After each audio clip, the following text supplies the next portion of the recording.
যদি কারো ক্যান্সার হয়, ক্যান্সার তো আর প্রথমে বোঝা যায় না। ক্যান্সারটা হলো এক ধরনের টিউমার। কোথাও যদি শরীরে কোথাও যদি একটু টিউমার হয়, একটু যদি সোয়েলিং হয়, যদি কোনো গুটা হয়, কোনো একজিলা, গ্রয়েন বা এই ধরনের লিম্ফ যেখানে থাকে, এই সব জায়গাগুলো যদি ফুলে যায়, তখন যেই টিউমার বা যেই লাম্পগুলি, যে শক্ত টিস্যুগুলি হয়, সেই টিস্যুগুলির ইভালুয়েশনের মাধ্যমে, পরীক্ষণের মাধ্যমে আমরা ডায়াগনোসিস করতে হয় এই টিউমারটাকে ক্যান্সার টিউমার নাকি নন ক্যান্সার টিউমার। কারণ আমরা জানি যে কোনো টিউমারই সাধারণত দুই রকম হয়ে থাকে, একটা হলো benign tumour, malignant tumour. Benign tumour মানে যেটা ক্যান্সার না, এটা কোনো অনেক দিন এই টিউমারটা থাকতে পারে, 20 বছর 30 বছর থাকতে পারে, হয়তো আস্তে আস্তে বড় হবে, বড় হলে একটু কসমেটিক সমস্যা হতে পারে, সেই ক্ষেত্রে আমরা কসমেটিক কারণে সেটাকে আমরা সার্জারি করতে পারি, কিন্তু এটা মেটাস্টেসিস বা অন্য জায়গায় ছড়ায় না। বাট যেই টিউমারটা ম্যালিগন্যান্ট এবং ক্যান্সার, সেটা কিন্তু ছোট থাকতে পারে, বড় হতে পারে, বাট ছোট থাকা অবস্থায়ও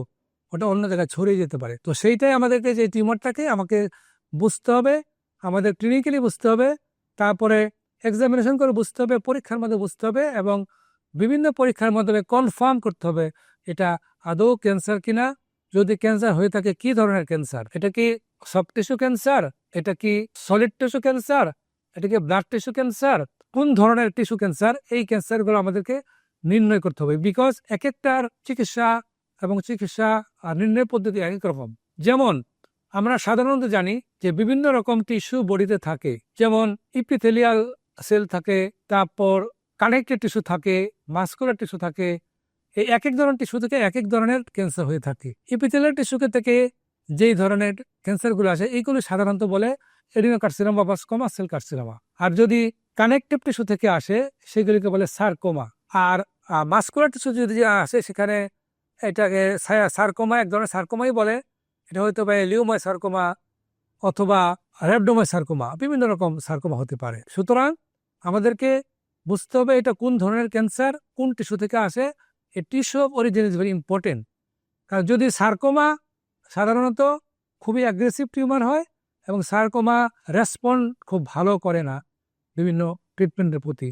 আমরা শুধুমাত্র সার্জারিতেই সার্কোমা ভালো নিরাময় হয়, বাট অন্যান্য কেমোথেরাপি, রেডিওথেরাপি এবং টার্গেট থেরাপিতে সার্কোমা ভালো কাজ করে না। বাট এডিনোকার্সিনোমা, স্কোমাস সেল কার্সিনোমা ইত্যাদির যদি আমরা বিভিন্ন রকম শনাক্ত করতে পারি, মলিকুলার টেস্টের মধ্যে আমরা জানতে পারি, এটা মলিকুলার বায়োলজি জানতে পারি, তখন সেইগুলির চিকিৎসা অনেক দ্রুত করা যায় এবং ভালোভাবে করা যায়, এবং ওটা ব্যাপকভাবে করা যায়, মানে বিভিন্ন রকম এজেন্ট দিয়ে করা যায়, সেই রোগীগুলোর প্রগনোসিস ভালো হয়।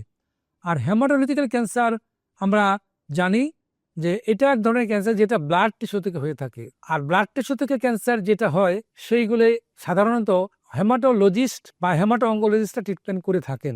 আর যেটা সলিড টিস্যু ক্যান্সার হয়, সেই টিস্যুগুলির সেই ক্যান্সারগুলো ট্রিটমেন্ট সাধারণত medical oncologist, surgical oncologist, radiation oncologist বা এটা কম্প্রিহেনসিভ অঙ্কোলজির মাধ্যমে ট্রিটমেন্ট করা হয়।